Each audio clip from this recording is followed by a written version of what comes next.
你进我的门，你没有跟我问好。哦，那你不用筷子的话，麻烦你出去。咱们每天都吃这么好吗？小日子和咱们的东北大汉15000公里124天，我们抵达了西非最混乱的国家之一几内亚。这里的路况简直无法形容。开车登山，你们试过吗？这样的大下坡加乱石岗，绝对是我走过的天花板道路了。我们白天不吃饭，晚上住在路边的老乡家里。就这样，我们用了3天的时间，终于从边境开到了首都科纳克里。在这里，我们无意间认识了一个人，让我们对在非洲的中国人有了新的认识。记着车牌，河北的，从国内开过来的吗？我是托运，从那个北京托运到西班牙，从西班牙摩洛哥、毛里塔尼亚这么着一直开到几内亚。太幸运了，因为我经常看到你们的抖音，今天终于见到如山真面目了，非常高兴，非常高兴，真的特别棒，特别棒。我没别的，我们10几个小时，一天没吃饭，从早上起来到现在没吃饭，一直在开车。刚好，来吧。对，真的太刚好了，太刚好了。来，你不要紧，你不要紧。哇塞，我们太幸运了，我们好久没有吃过中餐了。太棒了。那刚好我们一起吃个工作餐吧，我们工作餐也在那个开始可以吃工作餐了。因为他们要下班了，不合适的。又要下班了。没关系的，没关系的，来吧，就在包房里面一起吃工作餐。这个人叫大林姐，是很早一批抵达非洲创业的福建人，真的是一穷二白的过来，白手起家的建造了8层高的旅馆和一家有着浓厚中国元素的餐厅，真的是难以想象这么娇小身材的女人是如何在狂野的非洲扎根下来的。听了她的经历后，真的让我敬佩不已。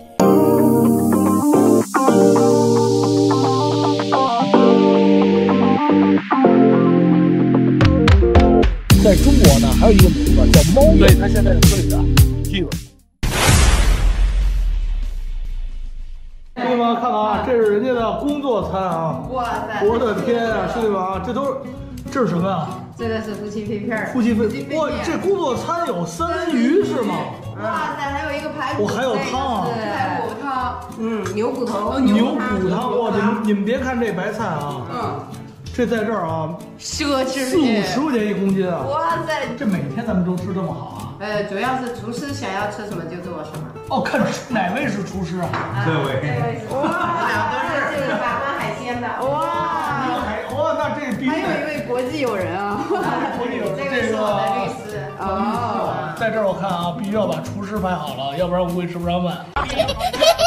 曾经有一个外国人，法国人嘛，说啊，你们中国人那个鱼和有毒的东西这都分不清楚，鱼和有毒的东西它就差一个字母，差一个我们因为本身这不是我们的母语嘛，对。然后他们就说啊，中国人不会说法语啊，这个鱼就说有毒的东西，你们天天卖有毒的东西啊，我就很火大，我就感觉说，我说这是不是？你侮辱了我，本身这就不是我的语言，我为什么要学会嘛？对。然后我就问他，我说，那你既然你来吃中餐了，那你会用筷子吗？他说我不会。哦，那你不用筷子的话，麻烦你出去，因为我们中餐里面只有用筷子吃才有味道。哇，好刚啊！你不用筷子吃，你根本就吃不出来中餐的精髓和味道。当时咱们也不会语言。后面刚好碰到一个非常顶级的一个专业法语翻译，我就急啊！我说来，小张帮我翻译一下。我说我非常生气，他们这群人，我说根本就不懂得中餐，他们不懂得中餐的精髓在哪里，然后还说我不会说他们的法语，因为这不是我的母语，我为什么要学很通很精呢？然后我就很生气，就把他们刀叉都收了，给他们筷子。他们很纳闷，为什么要给我筷子？这筷子我根本就不会用。我说你筷子不会用，就像我法语鱼我会说成有毒的东西是一样的一个道理。我说你在取笑我的同时，我可以用这个来取笑你。从那以后我就拿花生米，每一趟上菜的我就给他1碟花生米。就让他加了。后面他就求我了，他说对不起，以后我们不会这么不尊重您的文化了。刚才说您呢，真的是不好意思，我们向您赔礼道歉。后面我说那没关系，那你们今天继续吃你们的道餐，明天开始，明天我请你吃饭也可以，但是有一点，你必须得要用筷子学会夹花生，以后你才可以点餐。我特别想知道，那他们以后还来吗？来呀，还来。其实他们这些人，只要你跟他道理说通了。做生意就是这样的，不需要太卑微的去做，必须得要不卑这真的是，我真是觉得啊，这一路走过来啊，因为我们从冈比亚进入以后，真的是，我就发现一个事儿啊，就是，如果我们每个中国人都比较刚的话，我觉得真的是一个拳头，就是很难得，因为我们一路上遇到了很多不是特别好的事儿，就是劫着我们呀，难为我们呀，要钱要钱啊。那您开这餐厅有人跟您要钱吗？有啊，怎么没有？哦，也有。但是我会让他们出示所有的证件。啊，就比如说有一些人假冒什么军人啊、警察过来敲诈你，还有假冒的吗？太多了，因为他们这里就好比说像以前，我们现在还是比较穷吧，我们还是冲着一点点的蝇头小利，还有一个就是占着他们语言优势，我们中国人不会语言的情况下，很多人就会拿这一点来敲诈中国人。就是说他就拿一样东西进来，嘿，你们今天什么什么没交啊？你今天什么什么问题啊？我现在要把你店门关了。但是我在这里待了10几年，我知道几年的法律是什么样的，你不可能敲诈得到我。他首先进来的时候有的时候会戴一个墨镜进来，就进来吆三喝六的这样子。嘿，你今天要干什么干什么？你今天这个没弄，我说拜托你首先第一个，你进我的门，你没有跟我问好。你现在出去重新进来跟我问声好。哦。第二，请把你的墨镜摘下来，要不然我会认为你是一个流氓进我的店。我如果打你了，我也不犯法，因为你进入了我的私人领地。太厉害了！对，你如果进入我的私人领地，你不尊重我，那请你出去重新再来。然后他就乖乖的把墨镜摘下来，摘下来以后，我还会问他，你今天有什么要求？你跟我问好，我也跟你问好。问完好以后，我说你今天来干什么？他就会。一看见你的气势比他强的时候，哎，那我今天来呀，就是你要交什么交什么。我说那好，请你把你那个你执行公务的一张纸给我看一下，还有你的工作证给我看一下。很多人拿不出来，我说你拿不出来这些东西，你凭什么向我要钱？我说你如果说今天告诉我你口渴了，你想要点什么东西，跟我认识或者跟我不认识，我可以给你的，但是你不可以进来威胁我，你威胁到我了没有？请你出去。哇！然后他有时候还会反过来威胁我，就说：“哎，你等啊，我明天就还会来。”我说：“我欢迎你再来。”我说：“我欢迎你再来。”耀阳，有没有发现我们跟大玲姐真的是很投缘？大玲姐说的这些，我觉得跟我们遇到的那些事情真的是很多都很像。对，非常的像，就是真的，我们这一路过来啊，无论是我们还是我们的翻译，其实都是蛮刚的，就是要钱就是不给，一耗1、2个小时就不给，就是因为如果我怕。给他们成习惯了以后，今天上您这儿要钱了，您给了，明天又说您这儿又给了，形成一个习惯，以后所有来这儿的中国人他们全要钱。没错，因为以前因为语言不通，我们也走了很多的弯路，也吃了很多的亏。后面呢，我也有一个自己的私人律师，很多的事情呢，我就会去问他，然后通过这么多年也了解一点点当地的法律，就包括隔壁邻居啊，相处也都挺融洽的。不管我这里哪怕很晚，你过几天可能会知道，我这边很晚，我门都不关都没有关系的，就是门开到可以开到1、2点钟，反正也没有人进来敢骚扰我，很安全。这一边的话，基本上就是周边的人都认识我，地头蛇了这混着。周边的人都认识我，但是我们会过年过节的时候，比如说隔壁邻居的话，我们会给他们一点。哎，过年过节的，虽然说东西不多，送1公斤的米呀，1公斤的糖呀，我们送给他们，就是代表过节了，我跟你们一个问候，明白？这就是互相往来吧。那比如说吃饭的时候，你有遇到过什么特别有意思的客人吗？遇到的太多了，我就举个例子吧。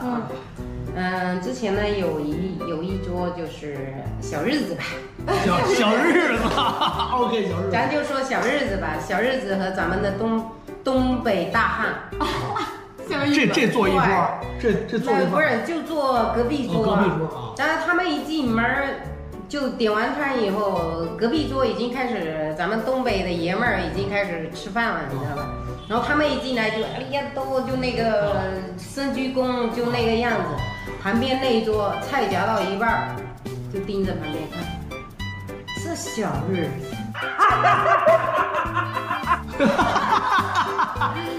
然后跟旁边那个就讲，他说干不干他？怎么样？想想办法干他一炮。我说哎哥们儿，稍等一下啊，你们要是干他，有仇恨，应该要干他的话，也不能在大玲姐这餐厅里面，对吧？门口砸坏盘子了啥人呀？后边爱干啥干啥，我对小日子也感觉也不是很好。后面他就讲好，大玲姐，后面他们又嘁里咔啦就喝了好多的酒，完事儿了呢。他们这些人一听见他们这么一说，那个啊鬼子怎么怎么的啊，他们听得懂吗？他们有几个会听得懂，有几个会听得懂中文，听一点点。鬼子。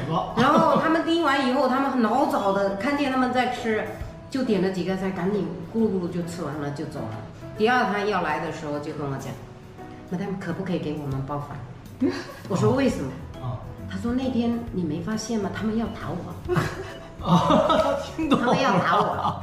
然后呢，我说你放心，今天没有包饭了，你们只能坐大厅吃饭。刚好那时候应该是属于9·18事变吧，差不多那个前后，我们电视里边放的全是抗日战争片啊。然后刚好我就故意给他安排在对着电视那个台子，让他们看看。然后他们一直在看，一直在看。然后里面还出来什么，偶尔出来一句傻鸡鸡。就那什么八嘎这些的话，你知道吧？然后他们就看了那个电视，因为他们那波都年轻化，比较年轻的。然后他就说，他们这是什么？我说你们不知道，你们以前日本侵略过中国吗？对中国不好吗？杀过很多中国人吗？他说我们不知道，我们的教科书里面没有。我们教科书里面说的都是大东亚共荣，我们教科书里面都是说的很好。他说我们不认识这段历史。他说难怪上一次你们有中国人，我不知道为什么他们要揍我，因为我没有去过中国，我只是在日本学的中文，所以我外派到这里来。然后我说，改天你回去翻阅一下历史就知道了。然后呢，每一趟他们吃饭的时候，我都会每一个菜都会加几内亚几然会多加1万，每个菜加1万。对，意思我多收他这1万块钱，其实也没有其他的意思，就是我必须得要多收你这1万块钱。其实1万块钱什么也不是，只是不到10块钱，表达一下我的心情而已。只是给他们吗？同意啊，他们也同意。他们同意啊，只有日本人给。这太赞了啊！我第一次听说啊，这个小日子来吃中餐还得加钱的，这必须给大林姐点赞。这太牛了！真的，我真觉得啊，刚才听了大林姐这么多的故事，创业的不容易啊。我们真的看到了一个我们的中国女性在非洲，在国外。真的吃了很多的苦，然后忍辱负重，然后做出了这么多的事儿，同时还弘扬中国文化，还能够给中国提气，能够强化了我们中国的这个民族气节。我真的在这儿，我真的觉得一定要给大林姐点赞。那你有什么愿望吗？如果有一个人愿意，就是或者说一起合作啊，或者说就是有一个人愿意接手这里，毕竟父母和孩子还是比较重要的。你走得越远，离家越远，你就会越想家，越想家。明白，我发现了，越是在国外的我们的华人华侨，其实真的是就更加的爱国，更加的我们都是希望能够早日回国，落叶归根。希望您的兔年的愿望早日实现。